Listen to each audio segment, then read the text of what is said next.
niambie. Sheri. Aya, msukuma. Aya. Misho, ya. Neno sina.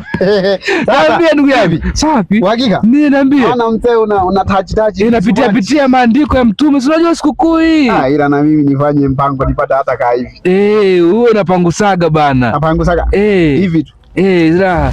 Niambie. Hapo unajua nini? Kuna kitu kinaniumiza kichwa. Unaona? Niambie. Sasa. Nimesikia leo kwamba leo ni Idi. Leo Idi ya kuchinja. Ya kuchinja ya Waislamu. Unachinja Alafu kuna kitu nataka nikuulize. Niambie rafiki yangu. Waislamu kaja mlaki nguruwe. Inanilai shehe wangu. Hatutumii hivyo vitu shehe wangu. Ni husuda kwa sisi Waislamu shehe wangu. Nikuulize, sasa naanza na swaswa nini sasa? Sasa sikia. Unanuaga nyama za kwenye makopo? Sasa zinakulaga, zina shida shehe wangu. Nzuri hata kiafya, maandiko jua Muislamu ni afya njema.